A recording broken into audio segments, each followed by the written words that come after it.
오늘 은혜 받으실 말씀은 누가복음 7장 11절에서 17절까지 말씀을 우리 김순복 집사님이 봉독해 주십니다. 그 후에 예수께서 나인이란 성으로 가실새 제자와 많은 무리가 동행하더니 성문에 가까이 이르실 때에 사람들이 한 죽은 자를 메고 나오니 이는 한 어머니의 독자요 그의 어머니는 과부라. 그 성에 많은 사람도 그와 함께 나오거늘 주께서 과부를 보시고 불쌍히 여기사 울지 말라 하시고 가까이 가서 그 관에 손을 대시니 맨 자들이 서는지라. 예수께서 이르시되 청년아 내가 네게 말하노니 일어나라 하시매 죽었던 자가 일어나 앉고 말도 하거늘 예수께서 그를 어머니에게 주시니 모든 사람이 두려워하며 하나님께 영광을 돌려 이르되 큰 선지자가 우리 가운데 일어나셨다 하고 또 하나님께서 자기 백성을 돌보셨다 하더라. 예수께 대한 이 소문이 온 유대와 사방에 두루 퍼지니라. 아멘. 아멘. 자, 내가 내게 말하노니 일어나라 하는 제목으로 함께 은혜를 나누도록 하겠습니다. 예수님께서 일행들과 함께 나인성 성문 가까이 이르시게 되었을 때에 한 죽은 자를 메고 나오는 장례 행렬을 만나게 되었습니다. 죽은 자는 청년이었고 어떤 이유로 죽었는지는 성경에 기록되어 있지 않습니다. 이 죽은 자는 한 어머니의 독자고 그 어머니는 과부라고 이야기를 하고 있습니다. 그 성에 많은 사람들이 이 장례 행렬에 함께 하고 있었다고 오늘 본문이 기록을 합니다. 아마 청년이 일찍 이렇게 죽었으니 얼마나 많은 사람들이 애통했겠습니까? 그래서 많은 또 친구들, 또 지인들, 친척들, 동네 사람들 할 것 없이 정말 이 죽은 자도 죽은 자지만은 이제 홀로 남게 된 이 어머니, 과부이고 또 독자밖에 없는 이 어머니에 대한 여러 가지 연민의 마음 때문에 함께 이 일행 속에 섞여서 지금 가고 있지 않았는가 이렇게 여겨집니다. 바로 이 일행을, 정말 안타까운 일행을 예수님께서 나인성 성문 앞에서 만나게 되었습니다. 자, 오늘 본문에 보니까 주님께서 이 과부를 보시고 이렇게 말씀을 하고 있죠. 과부를 보시고 13절에 자, 과부를 보시고 하는 말은 얼굴과 얼굴 대하여 보았다라고 하는 그런 의미도 있겠지만은 영적인 더 깊은 의미로 과부의 모든 사정과 형편을 주님께서 다 살펴보시고 이 말이죠. 남편도 없이 홀로 된 과부, 자식이라고는 이 청년밖에 없었는데 그 아들을 잃고 정말 비통한 가운데 있는 이 과부, 앞으로 생계 문제를 어떻게 해나가야 할지, 아들과 함께 농사를 지면서 아마 살아왔을 것인데 이제 아들도 없이 홀로 농사를 지어야 하고 모든 것을 해결해야 하는 이 과부, 더구나 아들 잃어버렸으니 미래에 대한 희망, 노후 문제, 모든 것들에 대한 꿈이 다 깨어져 버리지 않았겠습니까? 이 과부의 형편과 사정을 주님께서 다 살펴보셨다는 것이죠. 그리고 주님께서 불쌍히 여기사, 자, 주님께서 이 과부를 불쌍히 여겨주신 겁니다. 그래서 울지 말라 하시고 가까이 다가가서 관에다가 손을 대셨습니다. 이스라엘의 관에는 뚜껑이 없다고 합니다. 우리 한국과는 다르죠. 관에 뚜껑이 없었는데 거기에 손을 대니까 아마 시신의 손을 대지 않았을까 싶습니다. 이 상혈면자들이 깜짝 놀랐겠죠. 놀라서 멈추었습니다. 그때 주님께서 거기에 있는 과부하고 이 장례 행렬 속에는 사람들에게 이야기한 것이 아니라 이 죽은 망자인 청년을 향해서 주님께서 이야기하십니다. 청년아, 내가 내게 명령하노니 일어나라 하고 이렇게 주님께서 청년을 향해서 말씀하셨습니다. 명령하신 거죠. 자, 그러자 이 청년의 혼이 이 청년에게로 돌아왔습니다. 육체를 떠난 청년의 혼이 다시 이 청년에게로 돌아왔어요. 돌아가지고 청년이 관 속에 들어놓였던 청년이 그 자리에서 벌떡 일어났습니다. 정말 사람들이 무지무지하게 놀랐겠죠. 벌떡 일어나더니 자, 거기에 있는 장례를 쓰는 사람들하고 이야기를 했다고 했습니다. 아니, 내가 왜 여기 이렇게 있는 건가? 도대체 지금 어디 가는 건가? 하면서 대화의 내용은 알려지고 있지 않지만 청년이 살아난 겁니다. 살아나가지고 벌떡 일어나가지고 장례 행렬 속에 있는 사람들과 함께 이야기를 나누게 됐고, 그러자 거기에 있던 모든 사람들이 깜짝 놀랐습니다. 큰 선지자가 우리 가운데 일어나셨다. 하나님께서 위대한 선지자를 보내주셨다. 하나님께서 자기 백성을 불쌍히 계신 것이다 하고, 자, 거기서 이제 난리가 난 겁니다. 그리고 그 일 때문에 죽은 청년을 살린 사건 때문에 그 소문이 당연히 온 유대 땅과 사방, 자, 동서사방 유대 이웃에는 동서사방에까지 전부 다 이 소문이 발음 없는 말이 천리를 간다고 이 소문들이 전부 전해지게 되었음을 오늘 본문이 우리에게 알려주고 있죠. 오늘 성경은 오늘 본문을 통해서 우리에게 몇 가지 사실을 교훈해주고 있습니다. 자, 오늘 성경 속에서 우리에게 주시는 몇 가지 교훈이 있는데 제가 세 가지를 말씀을 드리고자 합니다. 첫째, 우리가 믿고 섬기는 우리 예수님은 인간의 생사화복을 주장하시는 하나님이시다는 것을 성경이 우리에게 알려주고 있습니다. 예수님은 인간의 몸을 입고 이 땅에 오셨지만 예수님의 근본은 창조주 하나님이십니다.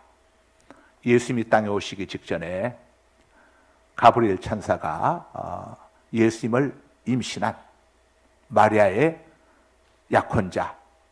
약혼남인 요셉을 찾아가 가지고 이렇게 전하죠. 내 아내, 내 약혼자 마리아 데려오는 것을 불편하지 말아라. 두려워하지 말아라. 내 아내 마리아는 사람을 통해서 임신한 게 아니고 다른 남자와 정을 통해서 임신한 게 아니고 성령의 능력으로, 성령 하나님의 능력으로 임신을 했다. 성령 하나님의 능력으로 임신했으니 당연히 하나님이시죠. 이름을 예수라 하라. 이는 그가 자기 백성을 그들의 죄에서 구원할 자이심이라 하니라. 이렇게 말씀을 했습니다. 자, 예수님은 자기 백성들을 죄에서 구원해 주시기 위해서 이 땅에 오신 우리의 그리스도 구원자이시고 하나님이심을 알려주고 있습니다. 예수님은 부처님이나 공자님이나 소크라테스나 마호메트와 같은 그런 인간이고 피조물이 아니시고 예수님은 하나님이시고 그분은 창조주이십니다. 부처님이나 공자님은 우리하고 똑같은 피조물이고 인간이죠. 그러나 우리 예수님은 창조주 하나님이십니다. 자, 오늘 사건이 이걸 보여주고 있습니다. 죽은 자를 살릴 수 있는 분, 이건 인간이 할 수 있는 영역이 아닙니다. 이건 인간의 영역이 아니죠. 생사의 문제는 하나님의 영역입니다. 예수님이 인간의 생사복을 주장하시는 하나님이시라는 것을 우리에게 알려주고 있는 겁니다. 예수님께서 제자들을 데리고 가이사랴에 있는 빌립보에 가셔가지고 그 제자들에게 예수님이 묻습니다. 세상 사람들이 나를 누구라고 부르더냐 하고 이렇게 물으니까 제자들이 이야기를 합니다. 어떤 사람은 세례 요한이 죽었다가 다시 환생했다고 하기도 하고, 어떤 사람은 엘리야라고 하기도 하고, 어떤 사람은 에레미야라고 하기도 합니다. 그들은 전부 다 위대한 선지자들이었지만은 전부가 우리하고 동일한 인간이고 피조물이죠. 자, 그러자 예수님이 베드로에게 묻습니다. 베드로야, 너는 나를 누구라고 생각하느냐 하고 물었을 때에 베드로가 주는 그리스도시요 당신은 메시아 구원자이시고 살아계신 하나님의 아들이시니이다 이렇게 대답을 합니다. 마태복음 16장 16절 읽어주세요. 시몬 베드로가 대답하여 이르되 주는 그리스도시요 살아계신 하나님의 아들이시니이다. 자, 화면 띄워주세요. 그리스도는 메시아 구원자라고 하는 이야기죠. 인간은 인간을 구원할 수 없습니다. 하나님만이 메시아 그리스도가 되실 수 있는 거죠. 살아계신 하나님의 아들이시라고 했죠. 호랑이의 아들은 호랑이요, 사자의 아들은 사자고 사람의 아들은 사람입니다. 살아계신 하나님의 아들이시라고 하는 의미는 뭡니까? 예수님이 성자 하나님이시다, 하나님이시다는 것을 이야기해 주고 있습니다. 시몬 베드로가 이렇게 대답을 했습니다. 그때 예수님이 너무 기뻐하시면서 바요나 시몬아, 요한의 아들 시몬아, 내가 복이 있도다. 이것을, 이 놀라운 비밀을 알게 하신 이는 혈과 육이 아니고 네 속에서 나온 게 아니다. 세상에서 누구에게 듣거나 배워서 알게 된 것이 아니라 하늘에 계신 내 아버지이시니라, 이렇게 이야기를 합니다. 여러분들이 예수님을 소크라테스나 공자님이나 또 부처님이나 마호메트나 이런 성인들, 세상에서 말하는 성인이라고 하죠. 이런 사람들과 동일하게 여기고 계시다면 여러분 죄송하지만 여러분은 굉장히 잘못된 신앙을, 믿음을 갖고 있는 겁니다. 그 믿음으로는 구원에 이를 수가 없습니다. 그 믿음으로는 죄 문제도 해결받을 수 없고 천국 들어갈 수도 없습니다. 예수님이 하나님의 아들이심으로 하나님의 아들 되신다는 사실을 믿고 인정하는 이 믿음, 하나님께서 주신 이 믿음을 가지고 계셔야 이 믿음으로 우린 죄사함도 받고 우리 몸이 죽어도 생명의 부활을 얻게 되고 천국 영생을 얻게 되는 겁니다. 여러분, 예수님이 인간의 몸을 입고 이 땅에 오셨지만은 그분은 피조물이 아니라 창조주이시고 그분은 신이시다는 것을, 하나님이시다는 사실에 대해서 동의하십니까? 인정하십니까? 아멘이십니까? 믿어지십니까? 예. 이게 믿어지는 건 여러분들에게 하나님께서 여러분에게 이런 믿음을 주셨기 때문에 이게 믿어지고 깨달아지는 겁니다. 그럼 여러분이 이런 질문을 하실 수가 있어요. 아니, 그럼 목사님, 왜 신이신 하나님께서, 영이신 하나님께서 인간의 몸을 입고 이 땅에 오신 겁니까? 바로 서두에 말씀드린 것처럼 우리를 죄에서 구원해 주시기 위해서 이 땅에 오신 겁니다. 죄값은 사망입니다. 우리가 우리의 마음과 생각, 우리의 영혼으로 지은 모든 죄들에 대해서 우리 몸이 죄값을 다 치러야 합니다. 이 죄값을 치르기 위해서는 육체가, 우리의 몸이 죄값을 담당해야 하는데 이 죄값을 담당하기 위해서는 육체가 있어야 하는 겁니다. 그래서 영이신 하나님께서 육체를 입고 인간의 몸을 입고 이 땅에 친히 오신 겁니다. 그래서 이사야 선지자는 그가 찔리면, 예수님께서 찔리시면 우리의 허물 때문이요, 예수님께서 채찍에 상하시면 우리의 죄악 때문이라. 예수님께서 징계를 받음으로 우리가 평화를 누리고 그가 채찍에 맞음으로 우리가 나음을 입었도다. 우리 모든 다 양과 같아서 그릇 행하여 잘못 행하여 제멋대로 우리 마음대로 범죄하며 죄지며 마음대로 살아왔거늘 여호와께서는 우리 무리의 죄악을 예수 그리스도에게 담당시키셨도다 라고 이사야 선지자는 이사야 53장에서 말씀을 하고 있습니다. 그러니까 영이신 하나님이 인간의 몸을 입고 이 땅에 오신 것은 우리 죄값을 담당하셔서 당신이 우리 죄값을 다 짊어지시고 죽으심으로 죄로부터 우리에게 자유함을, 해방을 주시기 위해서 영이신 하나님이 인간의 몸을 입고 이 땅에 오셔서 우리 죄값을 대신 담당하시고 죽으신 겁니다. 그리고 사흘 만에 부활하심으로 우리 죄값을 다 해결해 주셨다고 하는 영수증을 보여주신 것이고, 또 우리에게 예수 그리스도 안에서 부활이 있다는 사실을, 생명의 부활이 있다는 사실을 우리에게 증명해 준 것이죠. 그러니까 예수님의 십자가 고난과 죽으심으로 우리 죄값을 해결해 주시고 예수님의 부활로 우리 죽음의 문제를 해결해 주신 겁니다. 우리 유한한 인간에게 있어서 가장 큰 문제가 뭡니까? 두 가지입니다. 하나는 죄 문제입니다. 죄 때문에 저주가 오고 죄 때문에 사망이 오는 것이죠. 죄 때문에 지옥에 던져지는 겁니다. 또 하나의 문제는 뭡니까? 죽음이죠. 죽음. 죽음, 육적인 죽음은 세상과의 단절이고 영적인 죽음은 하나님과의 단절이죠. 죄 때문에 죽음이 오는 겁니다. 그래서 영이신 하나님이 인간의 몸을 입고 이 땅에 오셔서 당신의 몸으로 우리 죄값을 다 담당해 주심으로 인해서 죄에서 우리를 구원해 주시고 또 당신의 부활로 우리를 죽음에서 구원해 주신 겁니다. 그래서 우리 성도에게는 엄밀한 의미에서 죽음이 없습니다. 이 죽음은 육적인 죽음, 세상과의 단절은 있지만 하나님과의 단절은 없는 겁니다. 나는 부활이요 생명이니 나를 믿는 자는 죽어도 살겠고, 이건 우리 육신의 몸에 부활을 이야기하는 것이고, 무릇 살아서 나를 믿는 자는 영원히 죽지 아니하리라. 이 말씀은 하나님과의 단절이 영원히 없다는 것을 알려주는 겁니다. 우리가 오늘 또 사도신경을 통해서 산자와 죽은 자를 이야기했죠. 이번 산자가 누굽니까? 산자는 영이 산자인 겁니다. 죽은 자는 누굽니까? 영이 죽은 자입니다. 이 땅에는 두 부류가 있습니다. 산자가 있고 죽은 자가 있습니다. 산자가 누굽니까? 영이 살은 자. 주님의 말씀을 듣고 우린 영이 살았기 때문에 주일 하나님의 말씀을 지켜서 하나님의 볼라서 예배할 수가 있는 겁니다. 영이 죽은 자들은 여기에 대해서 전혀 무례한입니다. 그들은 도무지 이해를 못합니다. 왜 기독교인들이, 그리스도인들이 주일이면 교회 가서 주일을 지켜야 하고 새벽에 올라가서 기도하고 하나님 말씀을 듣기 위해서 예배하고 찬양하는데 그렇게 목숨 걸고 애를 쓰는지 그들은 모르는 겁니다. 왜요? 영이 죽었기 때문에. 산자와 죽은 자를 마지막 때 심판으로 오셔서 산자들이 거하는 낙원 천국으로 데려가시는 거고, 죽은 자는 죽은 자들이 거하는, 하나님과 단절된 죽은 자들이 거하는 지옥 음부로 데려가는 겁니다.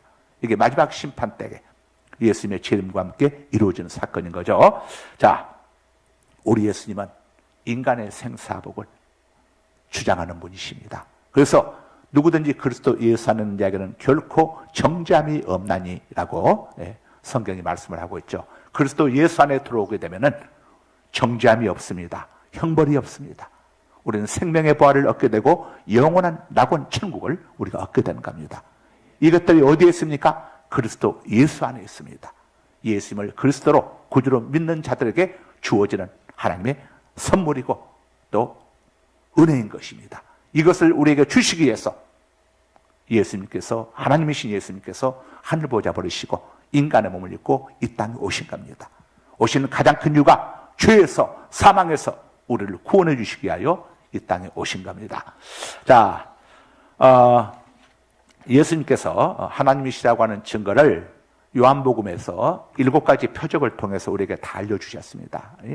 제가 1부 때는 시간이 좀 있어서 다 7가지 표적을 이야기해 드렸는데 3부 때는 10분밖에 남지 않아서 그냥 지나가도록 하겠습니다.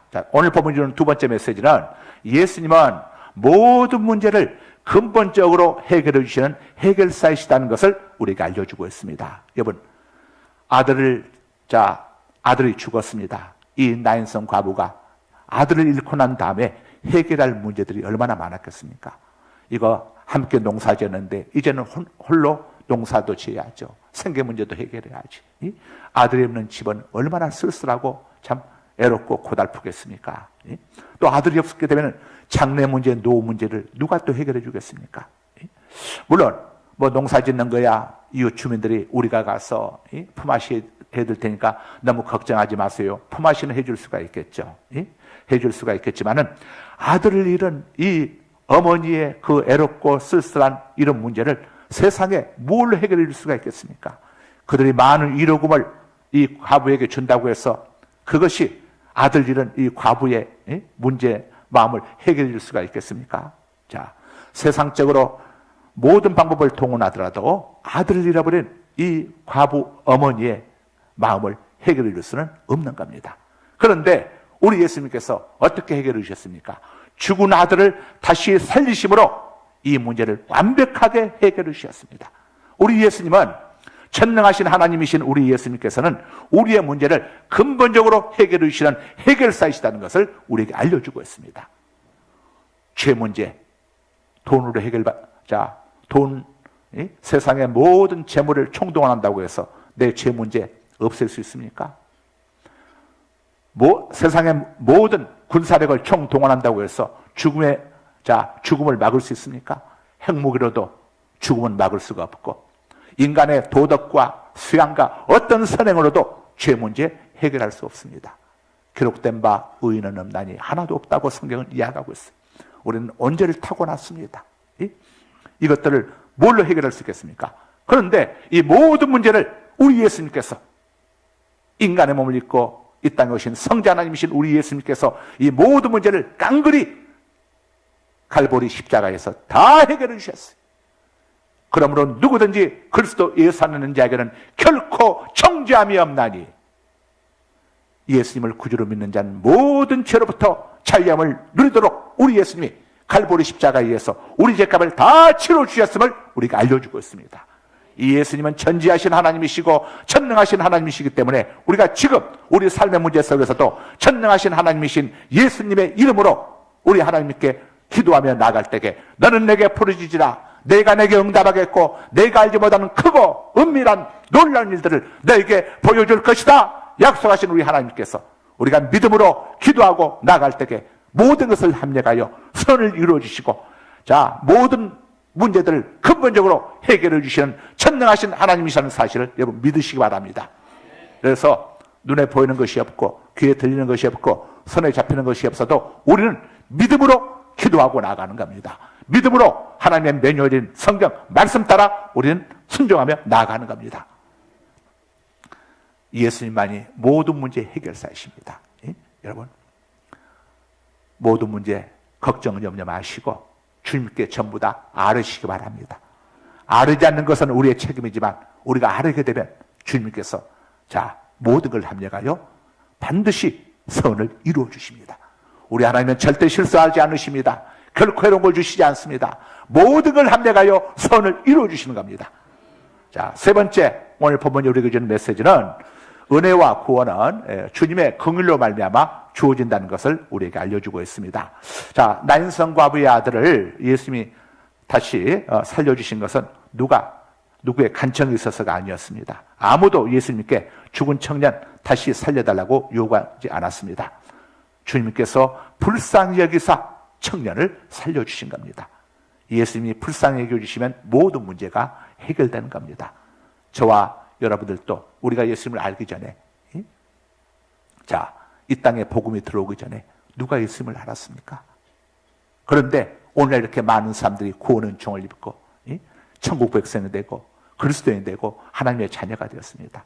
이 모든 것의 시작이 어디서부터 시작됐습니까? 하나님이 우리를 불쌍하게 주셨기 때문에 이게 이루어지게 된 겁니다. 하나님이 세상을 이처럼 사랑하사 하나님 인간들을 이와 같이 불쌍히 여기사 독생자를 주셨으니 이는 누구든지 그를 믿는 자마다 멸망하지 않고 영생을 얻게 하려 하심이라 성경이 이야기하고 있습니다. 여러분 성경 속에 보게 되면요 예수님을 찾아온 사람들이 예수님 앞에 불쌍히 여겨달라고 불쌍히 여겨달라고만 외쳤습니다. 그런데 주님께서는 불쌍히 여겨달라고 하는 그 이야기를 외면하지 아니하시고 그들을 불쌍히 여기셔서 구원해 준 사건들이 소개가 되고 있습니다. 누가복음 17장 12절에서 14절입니다. 성문에 가까이 이르실 때에 사람들이 죽은 자를 메고 나오니 한 마을에 들어가시니 나병 환자 10명이 예수를 만나 멀리 서서 소리를 높여 이르되 예수 선생님이여 우리를 불쌍히 여기소서 하거늘. 자, 또 마태복음 15장 22절입니다. 가난한 여자 하나가 그 지경에서 나와서 소리질러 이르되 주 다윗의 자손이여 나를 불쌍히 여기소서. 나를 불쌍히 여기소서 하고 자 주님께 호소했습니다. 이들 10명의 나병 환자들 불쌍히 여겨달라고 한 그들이 요구한 그대로 예수님이 그들을 불쌍히 여기셔서 그들 다 나병에서 고쳐주셨습니다. 그리고 또 이 흉악한 귀신 들린 딸을 둔 가난한 여인도 불쌍히 여겨달라고 했을 때에 주님께서 그 여인을 불쌍히 여기셔서 그 딸을 괴롭히고 있는 귀신을 쫓아주셨습니다. 자, 여러분 저와 여러분이 죄와 사망에서 구원받은 것도 주님께서 우리를 불쌍히 여겨주셨기 때문에 우리가 구원을 입게 된 겁니다. 그래서 여러분들 기도하시면서 목사님 저는 어떻게 기도해야 할까요? 저는 정말 어떻게 기도해야 할지 기도하려고 하다 보면 할 말이 없어요. 뭐라고 기도를 해야 하죠? 여러분 간단합니다. 따라서 하십시다. 다 같이 눈을 감으시고 저를 따라서 기도합시다. 주님, 저를 불쌍히 여겨주옵소서. 주님, 우리 그 일을 불쌍히 여겨주옵소서. 주님, 우리 아이들을 불쌍히 여기옵소서. 주님, 제 사업장을 긍휼히 여기옵소서. 예, 여러분 눈 뜨세요. 여러분 주님 앞에 뭐 미사여구 많이 안 해도 됩니다. 주님은 다 알고 계십니다. 이미 모든 걸 알고 계세요. 우리의 모든 걸 알고 계십니다. 속속들이 알고 계십니다. 뽕나무에 있는 삭교도 벌써 다 알아보시고, 삭교야 내려와라, 내가 다 알고 있다고 하지 않았습니까? 주님은 이미 모든 걸 알고 계십니다. 수가성, 남편을 5이나 갈아치우고 6번째 남의 남자하고 동거하는 그 여인에게도 주님께서 뭐라고 했습니까? 그 이야기를 하신 이유가 뭡니까? 야, 난 네 과거를 다 알고 있어.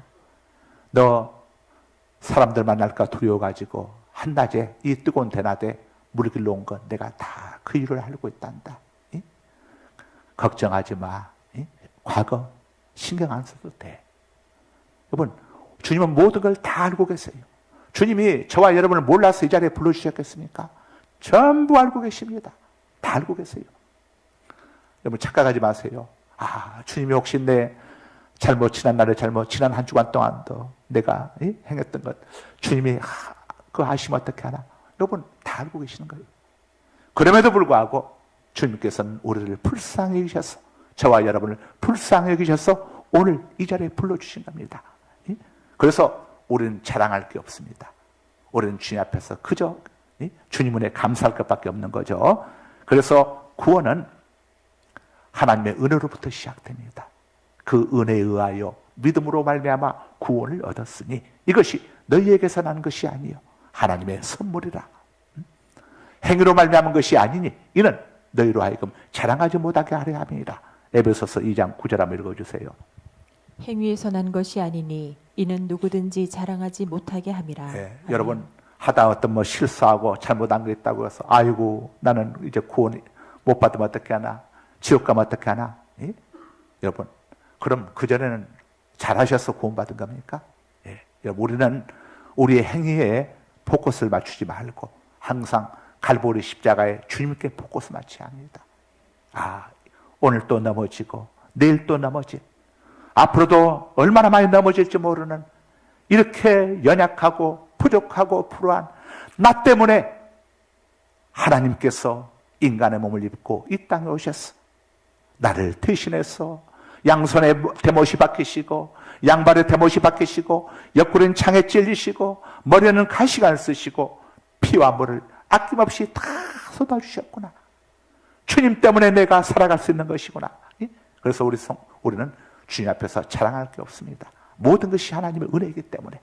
자, 정리합니다. 오늘 본문을 통해서 주시는 3가지 메시지. 첫째, 예수님은 인간의 생사복을 주장하시는 전지하시고 전능하신 하나님이시라는 사실. 둘째, 예수님은 모든 문제를 근본적으로 해결해 주시는 해결사이시라는 사실. 셋째, 은혜와 구원은 주님의 긍휼로 말미암아 우리에게 주었던 사실. 기억할 수 있기를 바랍니다. 우리 2월의 복음송 함께 부르시겠습니다.